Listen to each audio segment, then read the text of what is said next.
Coming up on tonight's broadcast, Celebrity Baby Babylon. We blow the lid on Spawnography as toddler tabloid comes under attack. And sex, drugs and manginas at the most famous student flat in New Zealand, the Freedom Flat. All that, and your letters too.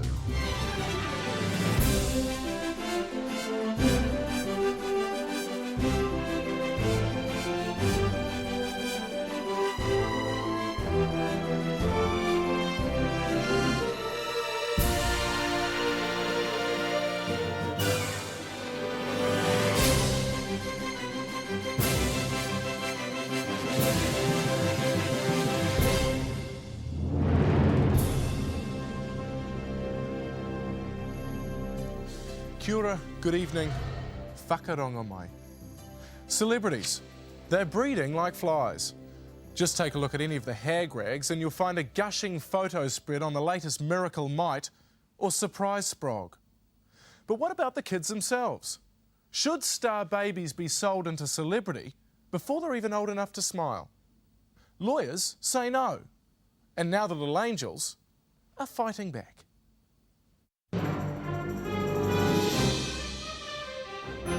Celebrity sport. It shifts magazines such as these like nobody's business. Readers simply can't resist the heartwarming spectacle of celebrity reproduction. They call this postnatal expression, the whoring of the newborn babies in the hag rags. It's hardcore spawnography, and it's worth millions.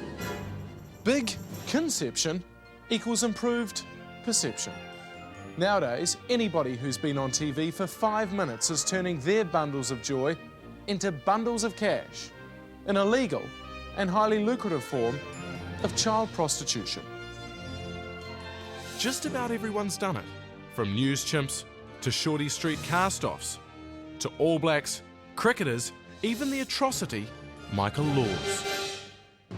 Their children are the miracle babies, the surprise babies, the radio babies, and the holy babies of the week.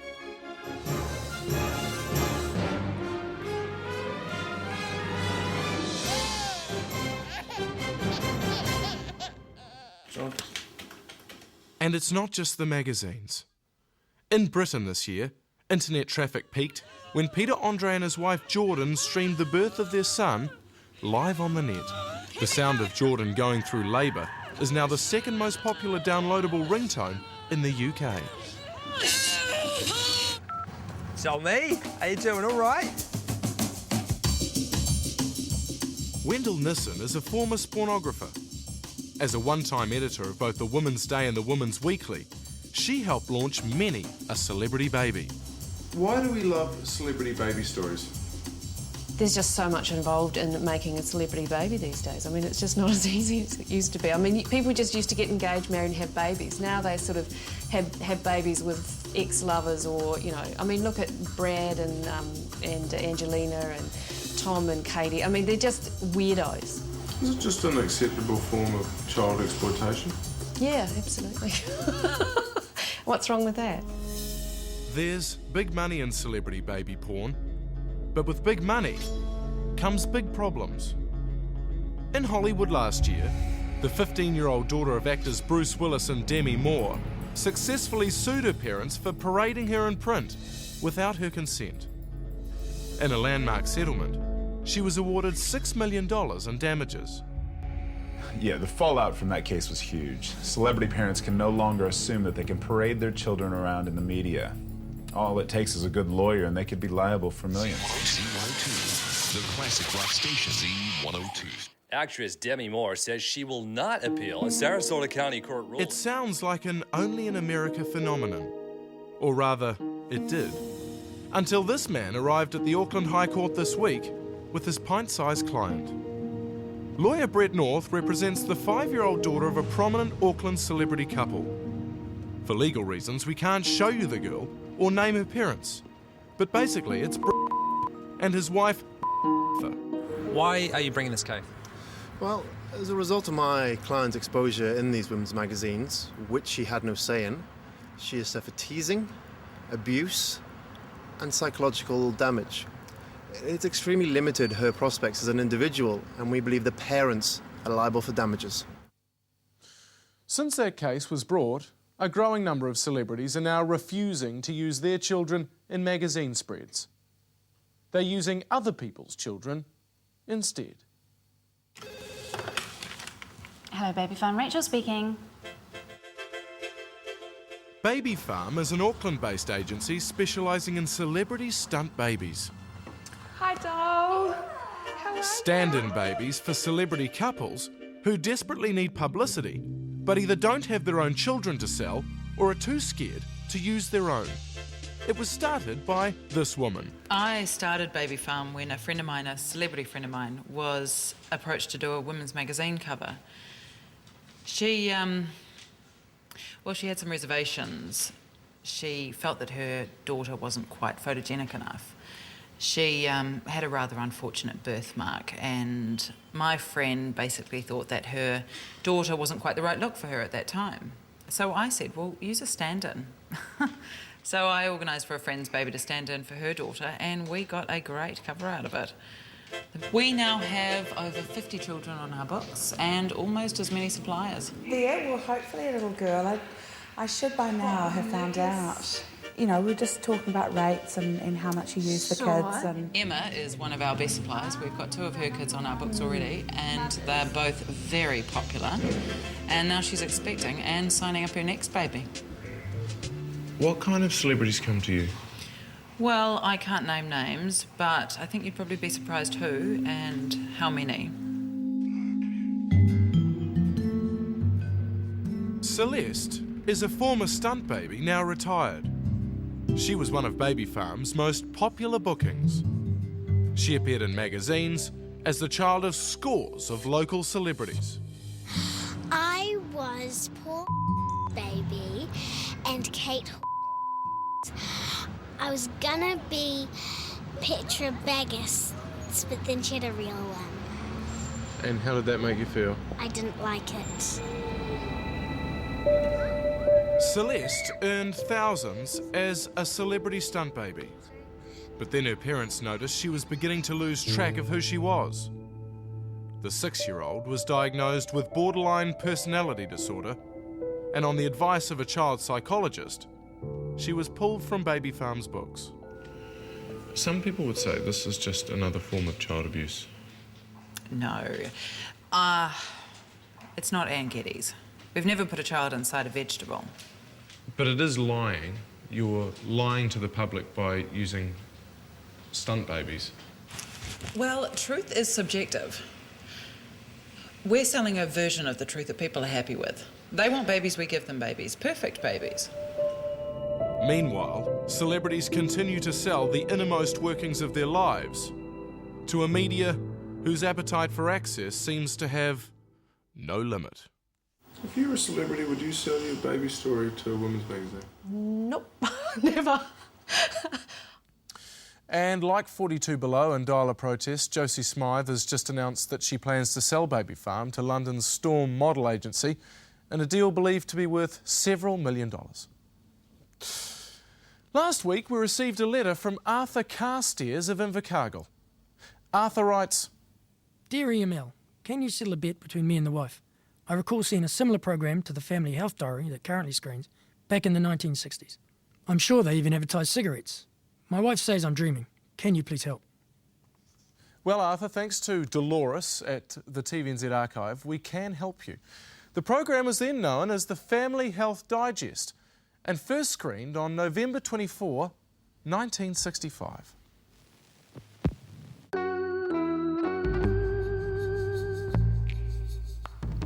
We all know that tobacco is nature's expectorant, but have you tried new medicated menthol cigarettes? Menthols convey the soothing power of mint directly into your lungs to clean and freshen. For improved breathing and fresher breath, choose menthol cigarettes, the healthy choice. Mini menthols also available for 6 and up. Ooh, that's good, isn't it? Still to come, sex, drugs and manginas, it's Dunedin's notorious Freedom Flat.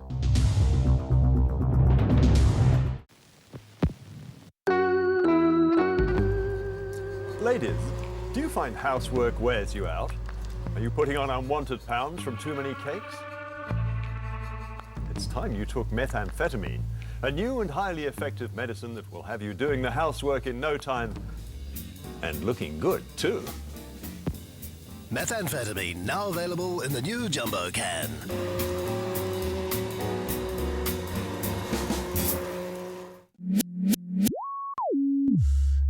It's probably the most famous flat in the country.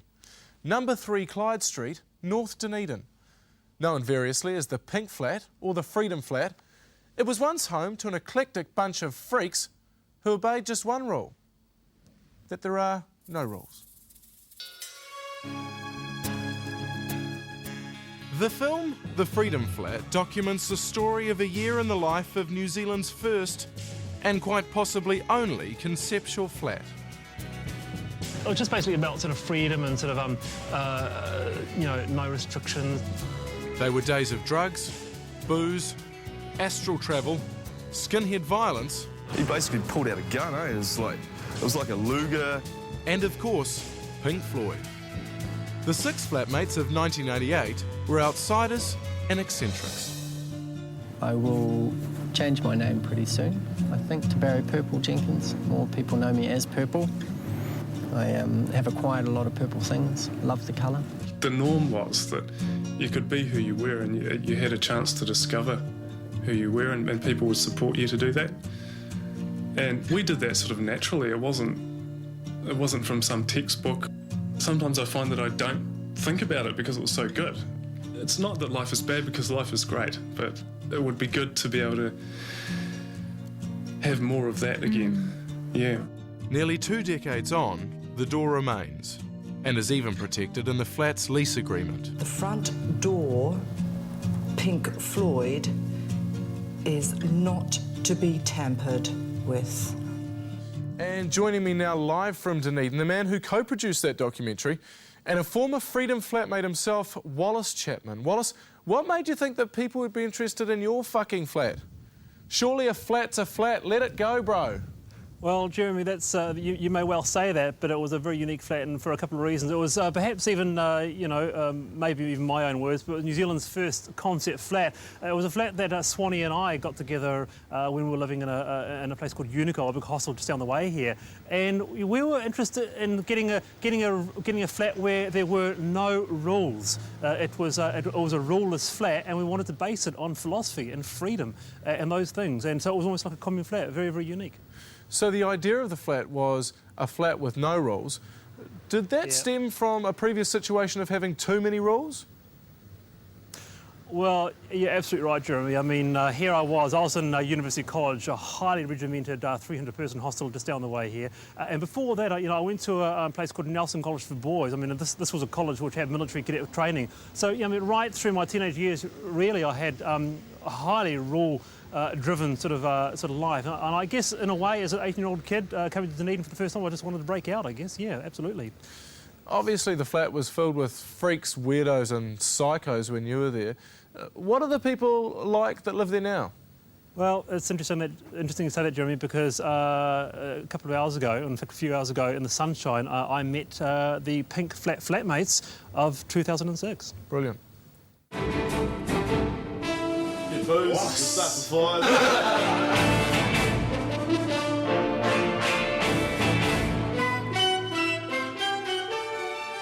Okay, so whose room's this? This is the law's room. Yeah. As you can see, he's one of the messier boys of the flat. Yeah. This is my old room. Really? Yeah, this is my old room. Curtains the same curtains. Not quite as many sort of posters of women. I remember. To be honest, he's a womanizer. Is he? From way back. Is he? Yeah, he's actually got a really bad reputation. I'm Doug Law from Taupo, and I'm one of the Pink Flat boys.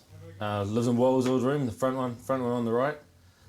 I wouldn't say the whole freedom vibes there, but definitely love to exploit ourselves and just get out there and just make a scene sort of thing.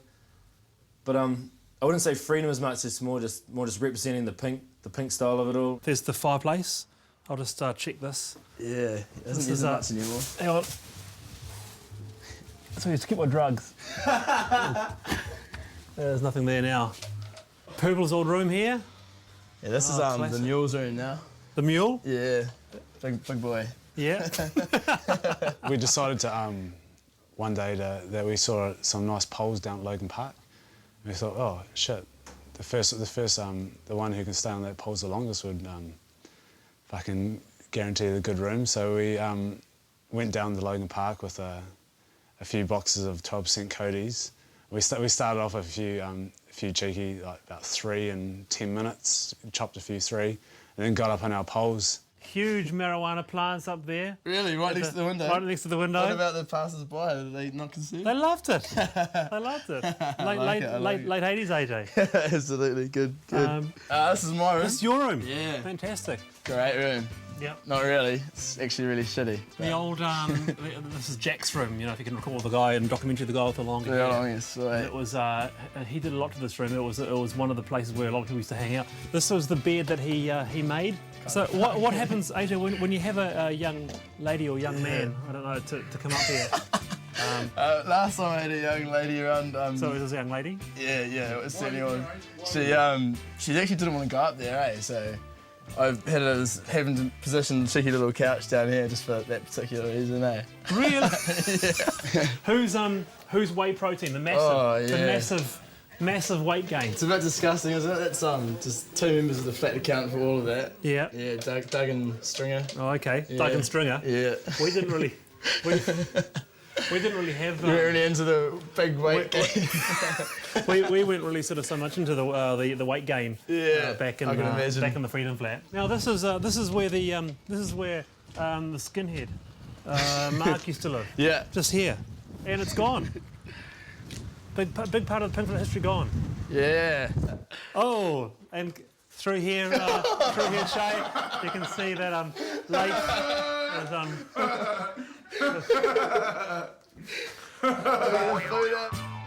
the Mangina, a student flat classic, along with a burning couch, chlamydia, and of course my favourite, the Pelican. Disgusting! The most disgusting man I'm not sure if you boys used to eat out of dog bowls as we do. That's a new tradition. Yeah, okay. We just found that for minimising dishes, we eat out of. It's a lot easier. You got a plate and bowl in one. Really? Yeah, it cuts down on dishes. So, 70 years on, here are the Pink Flat tenants of today. Cody drinking, weight gain taking rugby heads. But some things haven't changed. Good times, no work done, and the old's far away. And just quietly, there was something up that fireplace. Wallace, just before we go, on a personal note, something you didn't cover in your documentary, how many chicks did you root in that old room of yours? I have never thought about that, Jeremy. You know, I would hazard a guess. Hazard a guess, go on. Yep, that's a good question. Maybe 2? 2? But one was underage. Oh, okay, Actually, no. Okay, no. Perhaps 2. It was probably more take him off the monitor, please. Jeremy, Take him off the monitor. Thank you very much. Wallace Chapman, live from Dunedin. And you can watch the Freedom Flat doco again online at tvnz.co.nz. Keyword, eating media lunch. Still to come, the historic meeting between Al Tem and George Lucas. What about Gaia? Is he a Maori? It's pronounced Maori. And no, Jay isn't. He's a coconut.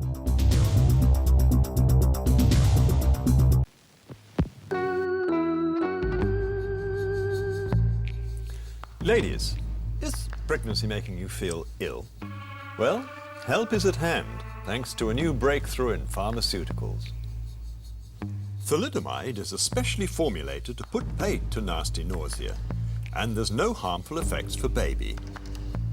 Thalidomide, another trusted product from your friendly pharmacist. Say goodbye to morning sickness forever with Thalidomide. To the celebrity share market now, and Helen's head wear horrendous, an apectacular leaders lineup. Murder he wrote, his Murdoch pulls murderous memoir.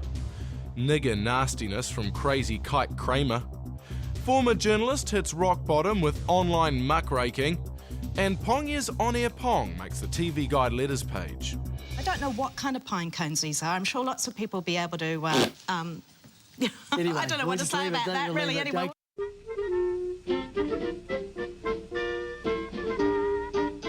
I really appreciate you seeing me on such short notice, Mr. Lucas.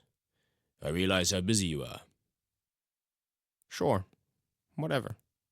I know you've helped out a few Maori boys in the past. Maori?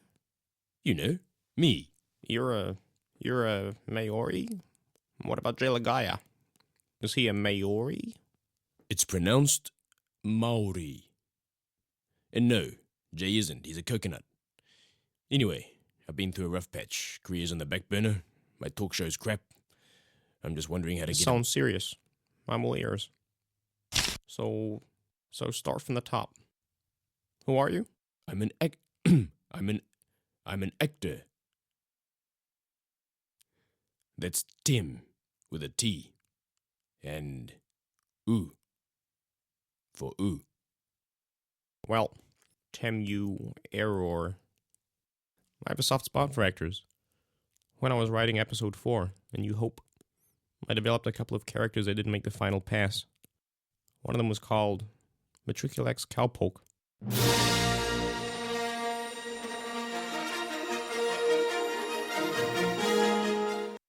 How much will you give me for this land speeder? How about just a clean swap? Your land speeder for one of my critters. Okay, I'll take that one over there. May the horse be with you. Always bear in mind that classic comedy is never hurtful. And that's our show. Coming up next week, Masturbation Madness. Hugh Sunday infiltrates an onanism exhibition in merry old London. It's a wanktastic, clit-tickling tabloid catastrophe.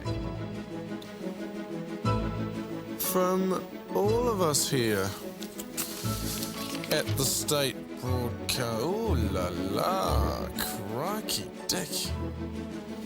Malunga Yunga. At number 60, student hijinks are alive and well on C4's Studentville. Yeah, I shut it in a window. And I was in hospital for a couple of days. As you can see here, it's a little infected. There's also a hole. I went through the top. And there's a few scars at the bottom where it came out the bottom. They healed up nicely, but... Oh my god! At the top, you can imagine the pain, eh? Oh my god, are you alright? Bro, I was in hospital for a few days. I was passed out for ages. It's a pretty sensitive area. Good thing is I didn't need an operation because... Is it going to grow back? Yeah. Oh, no, I'm going to have a racing scoop out.